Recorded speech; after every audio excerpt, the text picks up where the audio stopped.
Hey everyone, this is me, Lance Maxter, the Undead Viking.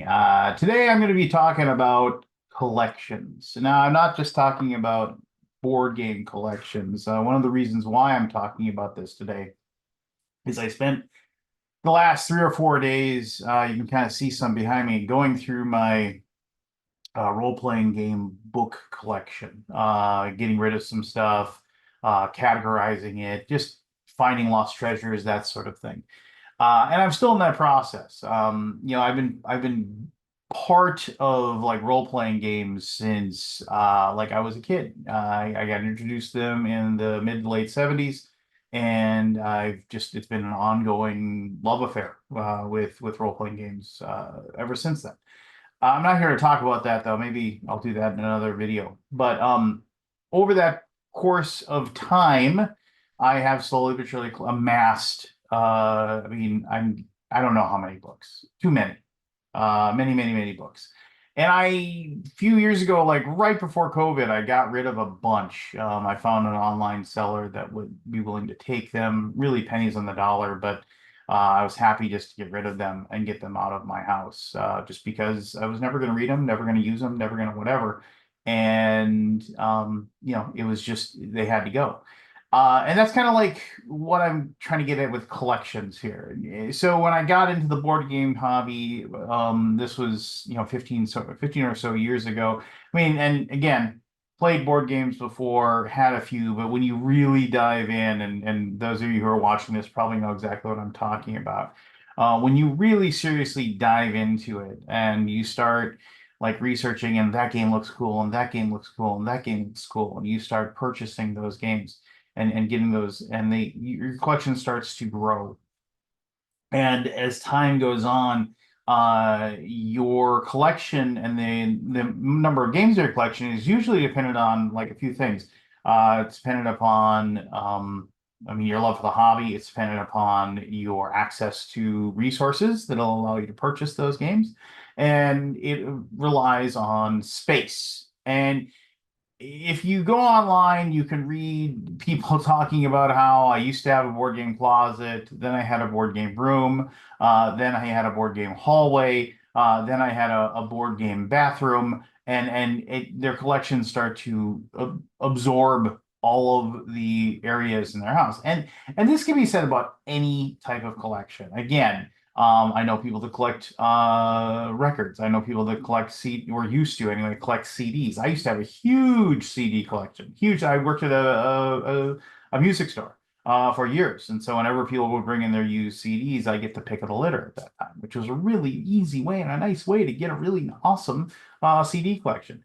I have a very small number of records that I have right now. And I have been actually like, I been trying to make sure I don't like go crazy and go to like hit up used vinyl stores and what have you to like go through their stuff and pick up those things. But the allure is absolutely there. I'm a big music nerd as well as all the other hobbies I do.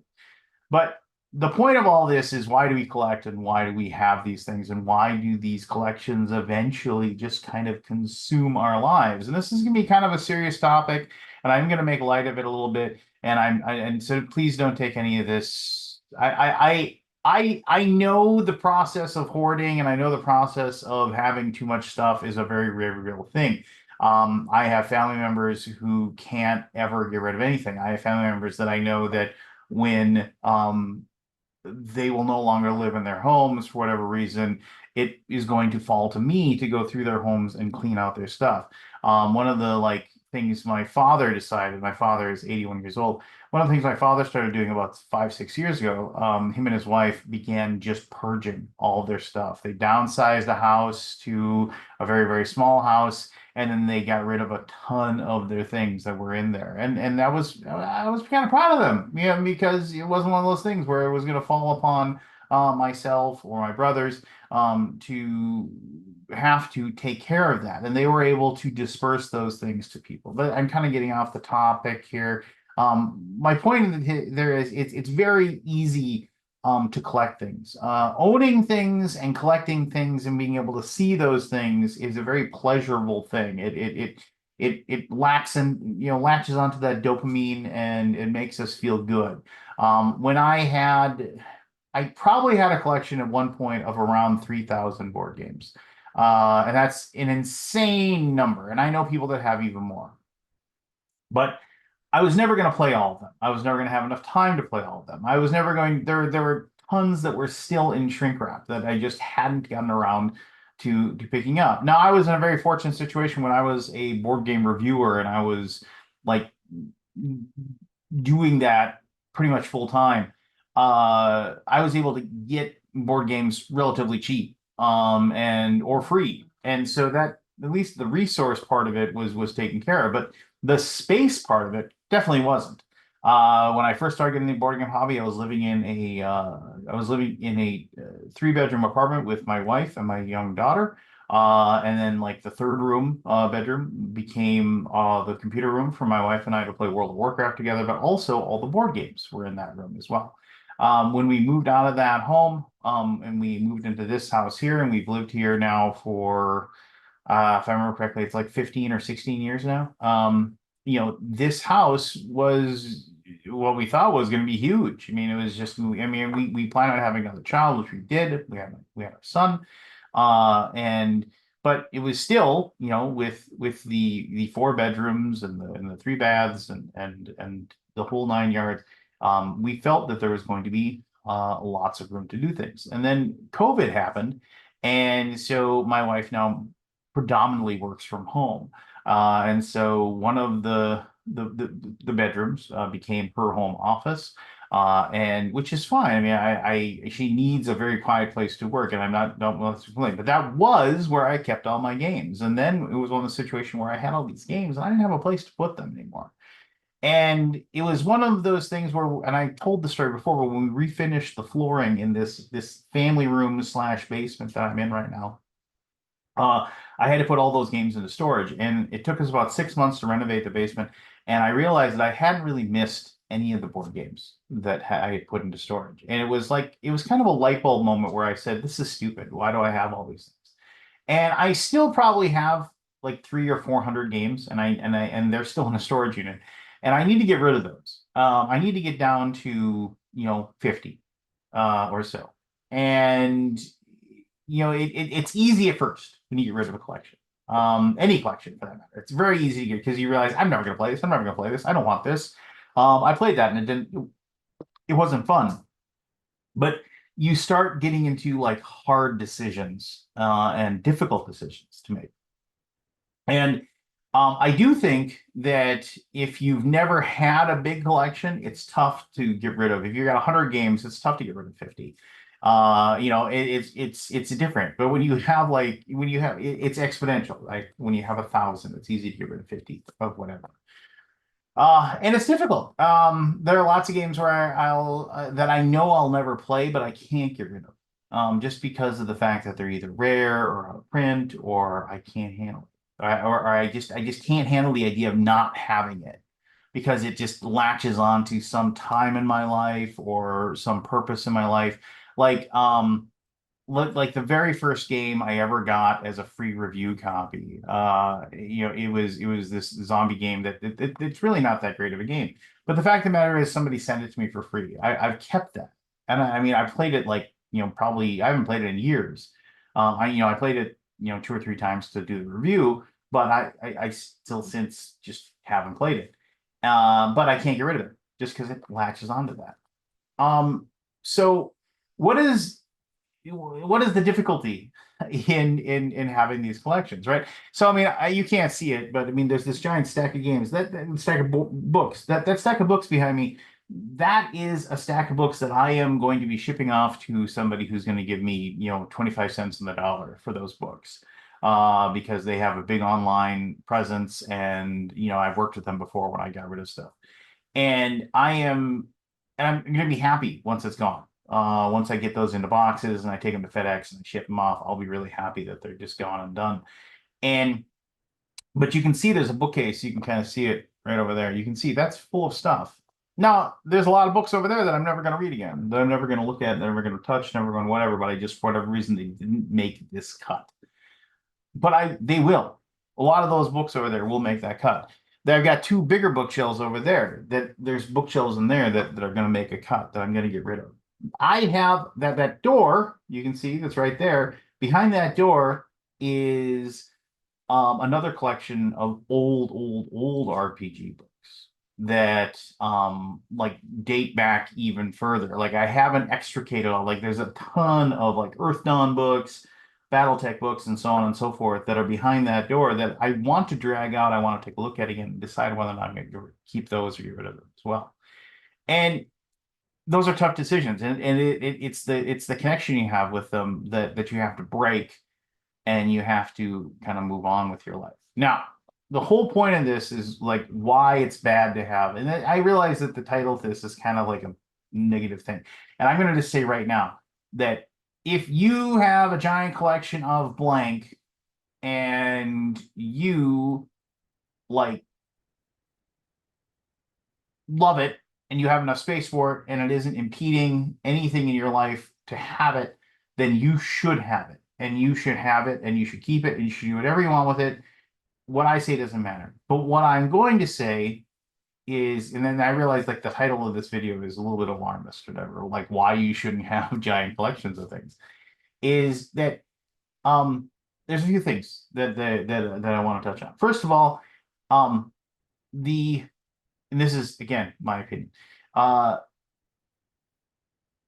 if you're not going to play it and it's not going to hit the table soon, there's really no sense in owning it. Like I just went through a kitchen drawer that was full of kitchen utensils that like of stuff at one point, I thought I needed like an Apple Core machine, but I never used it, and it's been sitting in that thing for 4 years, just sitting there, not being used. It's gone. I ditched it. I took it to Goodwill along with a box of a whole bunch of other stuff, and I just dropped it off and let hopefully it goes on to somebody else that can use it. Uh, Having giant collections of things that you're never going to use that don't have some sort of personal attachment tied to them is ridiculous. And you should recognize the fact that it is ridiculous and move on.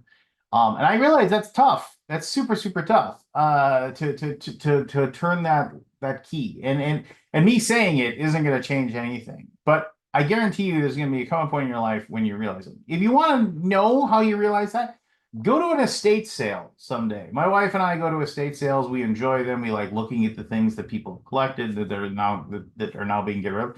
Those estate sales happen because, unfortunately, the person that owned them at one point no longer lives. They're no longer around. And what usually happens in those situations is family members come in, they take the few things that they think they want or they think they want to, keep to remember that person by. But in a lot of those situations, it is also they make sure they take the stuff that's worth the real money and they either keep it or they actually actively try to sell it. But then the rest of it is just stuff.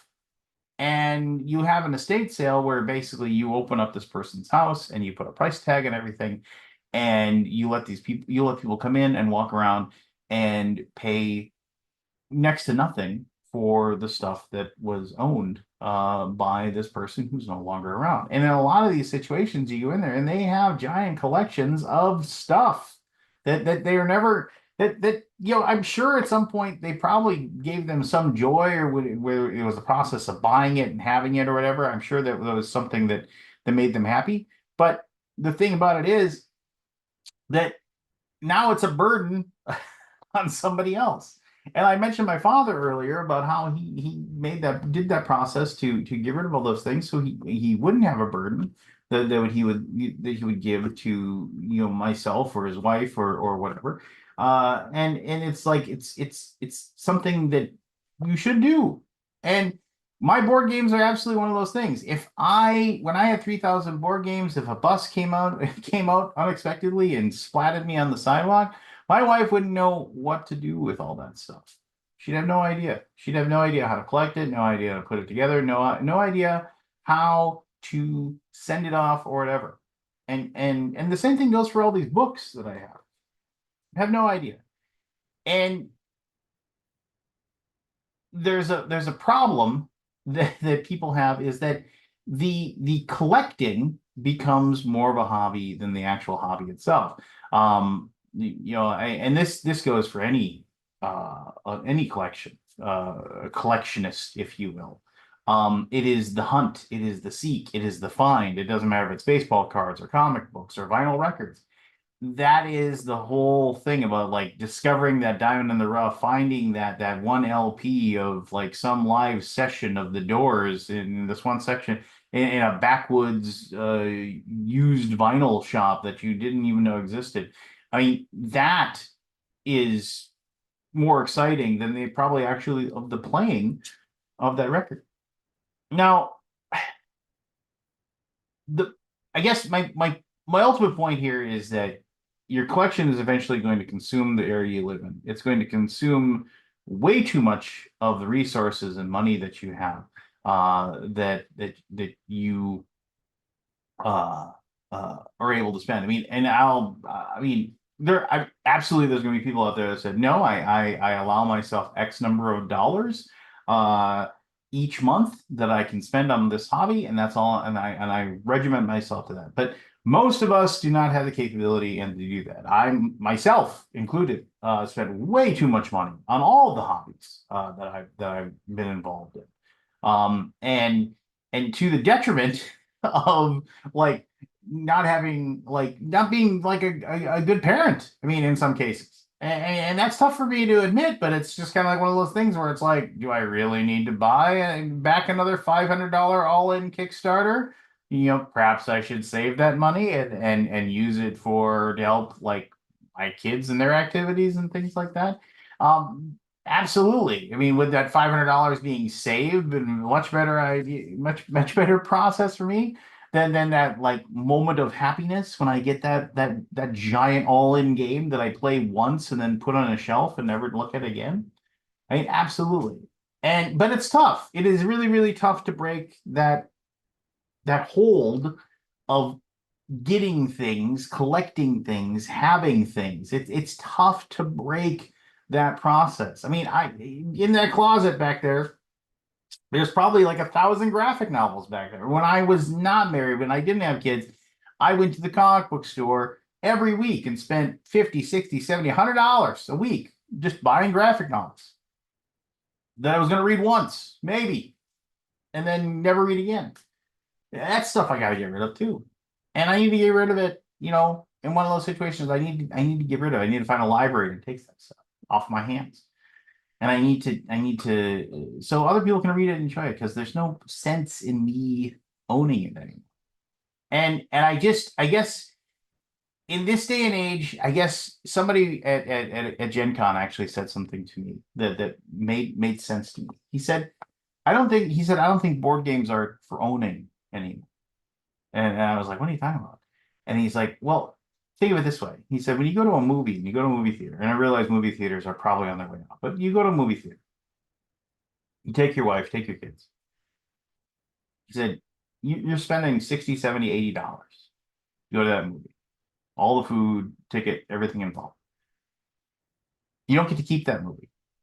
You get to keep the memories, you get to keep the good times, but you don't get to keep it. He said, you spend $80 on a board game, you get to bring it home, you get to play it.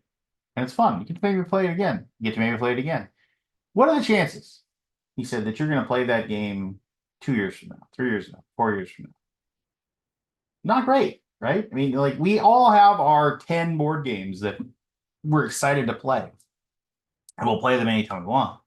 But we all know we have games in our collection that we played maybe once, if that, and it's never going to come off that shelf again. Well, just think of that thing. He said, think of that game as a movie. Think of that game as like I played it once. I had a good time.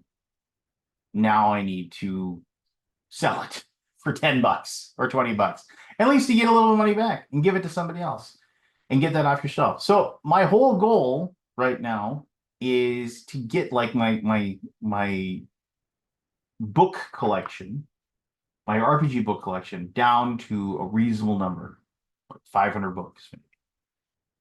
And then if I bring another book in, I have to get rid of a book. So find a book that I no longer want and replace it with another book. If I get another board game, once I get down to like 100 games, 200 games, if I decide this is a good game I want to have in my collection, I'm going to play it again. I need to find a game in my collection to get rid of.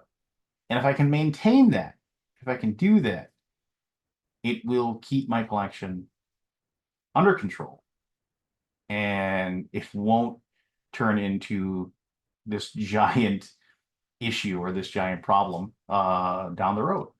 And that's my goal. And if you are in a situation where you are running out of room in your house, like I am, if you are uh, in a situation where maybe the people in your life, and what's more important, your board game collection or the people in your life, if people in your life are like, I think you got a problem here, keep buying this stuff. If you are like you're having like the idea of like I need to build a shed in my backyard so I can put more stuff in it. Maybe it's time to take a moment and say, maybe I should get rid of some of this stuff. Anyway, that's just my opinion. What do you think about your collection? What do you do to get rid of it all? What do you do to? I mean, do you think you what's your well? How many games do you have in your collection? How are you going to do that? I mean, how are you going to what do you do to maintain your collection? I would love to hear your stories and ideas. And if you got a good place that I don't know about that isn't like eBay or whatever, where people can take a bunch of board games off my hands in one fell swoop, I'd love to do that. And give me your ideas or your hints or whatever. Because I'm always looking to liquidate stuff and figure that stuff out too. And I'm sure people that are watching this video would also have that opinions. Anyway, I apologize if anything I said offended anybody about their collections. Like I said, if you want to have 10,000 board games and that's what makes you happy, then you should do it. What I'm saying is that I think a lot of us, if we took a moment and we thought about our collections, we would say, I really need to do something about this. And maybe I can help you get over that hump and you can declutter your house a little bit. But anyway, until next time, take care of yourself, be good to yourself, and I'll talk to you soon.